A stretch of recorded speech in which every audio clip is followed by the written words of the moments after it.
तो यह कहानी है एक ऐसी जालिम दुनिया की जहाँ पर इमोर्टल्स इंसानों को कीड़ों मकोड़ों की तरह समझते हैं, नॉर्मल इंसानों का।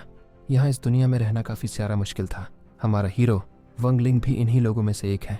वो इस बात को अच्छे से समझ गया था, इसलिए वंगलिंग फैसला करता है कि वह अपनी फैमिली को प्रोटेक्ट करने के लिए एक इमोर्टल बनेगा। हाँ, इमोर्टल के सफ़र को शुरू करते साथ ही पहले कुछ सालों में ही हम देखते हैं कि एक बहुत ही ज़्यादा पावरफुल कल्टीवेटर ने उसकी नज़रों के सामने उसके पेरेंट्स को जान से मार डाला। यह देखकर तो वंगलिंग पूरी तरीके से टूट चुका था, लेकिन कमज़ोर होने की वजह से वो उस वक्त कुछ नहीं कर पाता।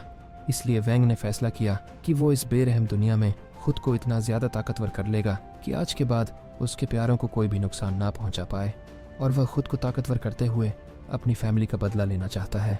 यहाँ पर वैंग, जो हमारा मेन कैरेक्टर है, यहाँ पर ईवल फाइटिंग सेट के लीडर को जान से मारकर ईवल फाइटिंग सेट का न्यू लीडर बन चुका है। इसके बाद हम एक लड़की को देखते हैं जो हमारे वांग की दोस्त होती है, क्योंकि वंगलिंग ने मिस लिम वान से वादा किया था कि वो उसे उसके घर वापस छोड़ आएगा। लेकिन दूसरी तरफ मिस लिम वान बेशक ही नहीं जाना चाहती थी। वो वंगलिंग का हर एक सिचुएशन में साथ देना चाहती है, लेकिन वंगलिंग चूंकि अपने पेरेंट्स को खो चुका था, अब वो अपनी लवर को नहीं खोना चाहता। इसलिए वो खुद के दिल पर पत्थर रखते हुए मिस लिम वान को वापस उसके घर छोड़ देता है। जबकि जाने से पहले हम देखते हैं कि मिस लिम वान यहाँ पर एक तालिस्मान निकाल कर वंगलिंग को दे दिया जो कि उसकी हिफाजत करें। साथ ही एपिसोड के लास्ट में हमने देखा कि दूर कहीं एक मास्टर को जब पता चल गया कि वंगलिंग के पास डेथ स्पेल है, तो वो वंगलिंग में बहुत ही ज़्यादा इंटरेस्टेड हो जाता है। अब आगे तो एपिसोड की शुरुआत उसी मिस्टीरियस मास्टर से होती है जिसका नाम दुआन है। वो अपनी पावर का इस्तेमाल करता है ताकि वो वांग को ढूंढ सके, क्योंकि उससे मालूम हुआ था कि वंगलिंग ईवल फाइटिंग सेक्ट का लीडर है। पर थोड़ी देर वहाँ तबाही मचाने के बाद डुआन मोजी को मालूम हो जाता है कि वंगलिंग इस वक्त यहाँ पर नहीं, बल्कि वो वॉरगढ़ टेम्पल गया हुआ है। इसलिए हम देखते हैं कि डुआन मोजी भी वंगलिंग को फॉलो करने के लिए उसके पीछे रवाना हो गया। दूसरी तरफ सीन शिफ्ट होकर वंगलिंग पर आ गया, जो कि इस वक्त वर्गो टेम्पल की सीक्रेट टेजर रूम के बाहर मौजूद था। वंगलिंग को यहाँ पर मालिन की मेमोरीज की वजह से मालूम हुआ था कि वर्गो टेम्पल के पास एक स्पेशल टेक्निक है जिसे डिवाइन थावे टेक्निक कहते हैं। अगर वंगलिंग ने इसे अच्छे से सीख लिया तो वो अपने सोल को अच्छी तरीके से बना पाएगा, और ये उसके आगे की कल्टीवेशन में काफ़ी ज़्यादा मददगार साबित हो सकती है। लेकिन इससे पहले कि वंगलिंग यहाँ इस डिवाइन थाविस ट्रेजर की तरफ जा पाता, तभी अचानक वहाँ पर वंगलिंग का पुराना दुश्मन उसका मास्टर आ गया, क्योंकि पहले तो ये देखकर काफ़ी ज़्यादा शॉक हो गया कि वंगलिंग इतनी जल्दी early stage of core formation पर पहुँच गया। और साथ ही साथ वो यहाँ पर सख्त बनते हुए वंगलिंग से कहता है कि तुम बेशक ही वॉरगॉड टेम्पल के स्टूडेंट हो, लेकिन मैं तुम्हें अभी तक स्टूडेंट के तौर पर एक्सेप्ट नहीं करता, इसलिए तुम यह सीक्रेट टेक्निक हासिल नहीं कर सकते। वंगलिंग जानता था कि इनके साथ बहस करना बेकार है, इसलिए वो उनसे माफ़ी मांगते हुए वहाँ से रवाना हो गया। वापसी की तरफ आते हुए वंगलिंग अपने मन में यही कह रहा था कि उसे एक और अच्छे प्लान की ज़रूरत पड़ेगी, पर तभी अचानक उसका सामना यहाँ पर डुआन मोजी से हो गया, जो कि वंगलिंग के सामने आते साथ ही कहता है कि आखिरकार मैंने तुम्हें ढूंढ लिया, और ये कहते ही उसने वंगलिंग पर हमला कर दिया। वंगलिंग को दूसरी तरफ कुछ भी समझ नहीं आता कि आखिर ये आदमी है कौन और ये इस पर हमला क्यों कर रहा है। लेकिन चूंकि डुआन मोजी काफ़ी ज़्यादा ताकतवर लग रहा था, इसलिए वंगलिंग अपने अर्थ हाइडेंट तकनीक का इस्तेमाल करते हुए उससे दूर जाने की कोशिश करता है, और अपने मन में यह सोचता था कि ज़रूर ये उसी ईवल फाइटिंग सेट के लीडर का कोई दोस्त होगा जो कि मुझसे अपने दोस्त का बदला लेने के लिए आया है। लेकिन अभी के लिए वांग के लिए सबसे ज़्यादा इम्पोर्टेंट यही था कि वो अपनी जान किसी तरह भी बचा ले। इसलिए हम देखते हैं कि वो वापस से वॉर गॉड टेम्पल चला गया, और चूंकि वॉन्गनिंग वॉर गॉड टेम्पल का स्टूडेंट है, इसलिए उसके पास टोकन था और वो आसानी के साथ शील्ड के अंदर इंटर हो गया। उसे लग रहा था कि ये शील्ड थोड़ी देर तक इस मास्टर को बाहर रखेगी, जिसका मतलब वंगलिंग को यहाँ से भागने का मौका मिल जाएगा। लेकिन हम देखते हैं कि डुआन मोजी तो काफ़ी ज़्यादा खतरनाक था। वो सिर्फ अपनी 2 उंगलियों का इस्तेमाल करते हुए काफ़ी आसानी के साथ उस शील्ड को ब्रेक कर देता है। इतने ज़्यादा पावरफुल फॉर्मेशन शील्ड जो कि पूरे सेट को प्रोटेक्ट कर रही थी, उसको यूं बिखरता हुआ देखकर तो वहाँ पर सब लोग ही हैरान हो गए थे। इवन के वॉर गॉड टेम्पल के मास्टर्स भी फ़ौरन से यहाँ मूव करते हुए डुआन मोजी के सामने आ जाते हैं, जहाँ पर वो उनसे सवाल करते हुए पूछ रहे थे कि सीनियर, क्या मैं पूछ सकता हूँ कि आपने हमारे इस फॉर्मेशन शील्ड को क्यों ब्रेक किया? जिस पर डुआन मोजी उन्हें कोई जवाब नहीं देता, बल्कि वो यहाँ एक सोल फॉर्मेशन अटैक का इस्तेमाल करते हुए उन सब लोगों पर हमला कर देता है। ये अटैक इतना ज़्यादा पावरफुल था कि वहाँ पर मौजूद हर एक मास्टर के सोल पर इसका इफ़ेक्ट हो गया। इसी अटैक की वजह से वॉर गॉड टेम्पल के लीडर को भी मालूम हो जाता है कि ये आदमी कोई और नहीं बल्कि डुवान मोजी है, जो कि सोल फॉर्मेशन लेवल का मास्टर है। हम इसका मुकाबला नहीं कर सकते। जबकि दूसरी तरफ डुवान मोजी तो यहाँ वांगलिंग को ही पकड़ना चाहता था, इसलिए वो उन सब लोगों से कहता है कि मेरे सामने से हट जाओ, जो सुनकर वहाँ पर म्यूजिक सेक्ट के सब मास्टर ने बिल्कुल ऐसे किया। वो यहाँ पर डुवान मोजी का रास्ता छोड़ देते हैं, जो देखने के बाद डुवान मोजी यहाँ पर दोबारा से वांगलिंग को फॉलो करना चाहता था। लेकिन वो यहाँ पर चाहे जितनी मर्जी बार कोशिश कर ले, वो वांगलिंग को अपने आसपास कहीं पर महसूस ही नहीं कर पा रहा था। ये देखकर डुवान मोजी काफ़ी ज़्यादा सरप्राइज हो गया। साथ ही साथ वो गुस्से से पागल भी हो रहा था कि अचानक से वो उसकी नज़रों से कहाँ पर गायब हो गया।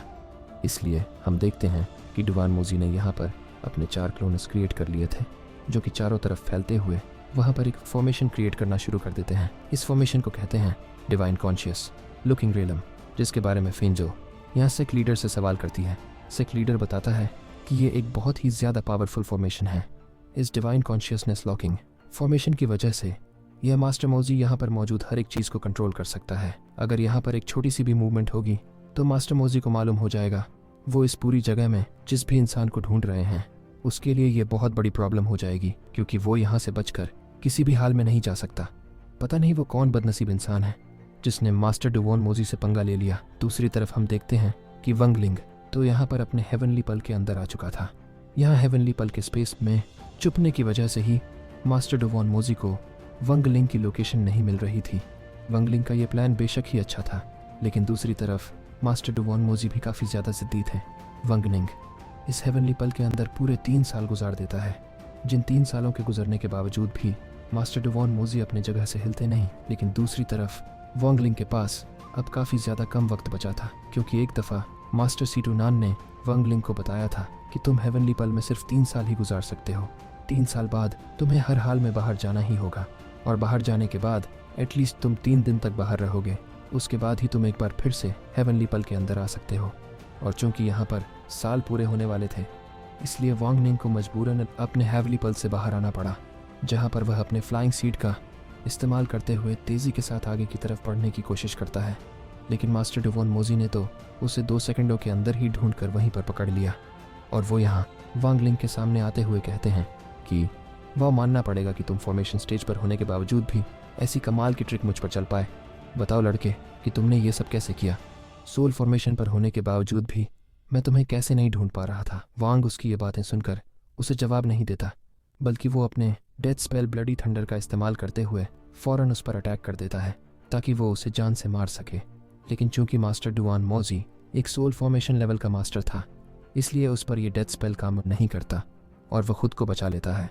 साथ ही दूसरी तरफ वांगलिंग, जो कि अर्थ हाइडल टेक्निक का इस्तेमाल करते हुए वहाँ से भागने की कोशिश करने वाला था, मास्टर डुवान मोजी उसे दोबारा से पकड़कर कैद कर लेते हैं।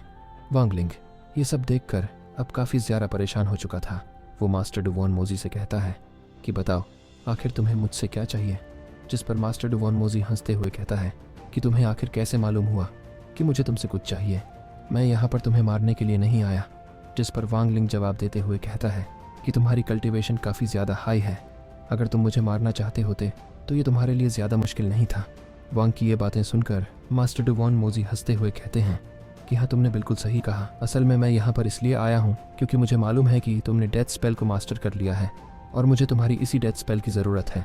मैं चाहता हूँ कि तुम मेरे साथ लैंड ऑन फैशन गॉड्स चलो। वो जगह बेशक ही बहुत ज़्यादा खतरनाक है, जहाँ पर नेशन सोल लेवल से कम लेवल के वॉरियर्स तो जाने की गलती कभी नहीं करते।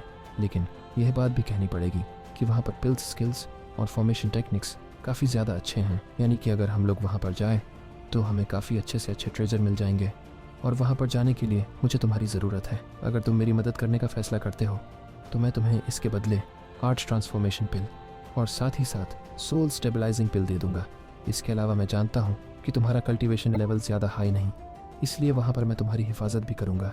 वांगलिंग यहाँ पर मास्टर डुवान मोजी की बातें सुनते हुए अपने मन में कह रहा था कि अगर मैंने इसके ऑफर को रिजेक्ट किया तो बेशक ये मुझे जान से मार डालेगा। ये बिल्कुल भी सेकंड नहीं लगाने वाला, इसलिए मेरे पास दूसरा कोई रास्ता नहीं। लेकिन अभी के लिए मेरे पास ये ऑफ़र अच्छी है, इसलिए मुझे इससे फ़ायदा उठाना होगा। जो कहते हैं वांगलिंग ने वो दोनों पिल्स तो अपने पास रख लिए थे, लेकिन साथ ही साथ वो यहाँ डुवान मोजी से कहता है कि ये दोनों PIL इस काम के लिए काफ़ी नहीं होंगे, क्योंकि यह काम काफ़ी खतरनाक है। मुझे तुमसे कुछ और भी चाहिए। जो सुनकर डुवॉन मोजी को गुस्सा तो आ रहा था, लेकिन अब उसे वांग लिंग की ज़रूरत है। इसलिए वो वांग लिंग की विश पूरी करने के लिए उसे वापस से वॉर गॉड टेम्पल ले आता है, जहाँ पर सारे के सारे मास्टर यहाँ डुवॉन मोजी के साथ वांग लिंग को देखकर बहुत ही सरप्राइज हो गए थे। वो लोग यह देखकर हैरान हो गए कि इतना ज़्यादा पावरफुल कल्टीवेटर आखिर वांग लिंग को क्यों ढूंढ रहा था। दूसरी तरफ डुवॉन मोजी वहाँ पर मौजूद हो उन लोगों से कहता है कि मेरा ये डिसाइल यहाँ पर मौजूद एक डिवाइन ताव जिम टेक्निक में काफ़ी ज़्यादा इंटरेस्टेड है, इसलिए मैं चाहता हूँ कि तुम लोग इसे उस टेक्निक के पास ले जाओ।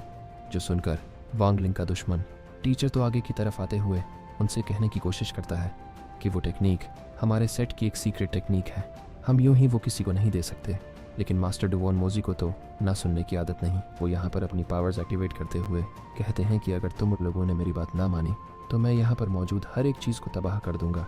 जो सुनकर मिस फैंगस आगे की तरफ आते हुए वांग लिंग से कहती है कि वांग लिंग, तुम हमारे वॉर गॉड टेम्पल के स्टूडेंट हो, इसलिए तुम चाहो तो तुम उस टेक्निक को हासिल कर सकते हो, हमें इससे कोई प्रॉब्लम नहीं। ये कहने के बाद वो वांग लिंग को अपने साथ यहाँ डिवाइन ताओजम टेक्निक की तरफ लेकर जाना शुरू कर देती है। जबकि जाने से पहले मास्टर डुवॉन मोजी यहाँ पर वांग लिंग से कहता है, लड़के, मैं नहीं चाहता कि तुम कोई भी होशियारी करने की कोशिश करो। अगर तुमने मेरे साथ चालाकी की तो इसका अंजाम अच्छा नहीं होगा। वांग लिंग यहाँ पर मास्टर डुवॉन मोजी की बातें सुनकर मिस फैंग जुई के साथ रवाना हो जाता है, जहाँ पर मिस फैंग यहाँ वांग लिंग को डिवाइन ताओजम टेक्निक के पास ले आई थी, जहाँ वो वांग लिंग से कहती है कि वांग लिंग, तुम यूं ही लगातार हमारे वॉर गॉड टेम्पल को मुश्किलों में नहीं डाल सकते।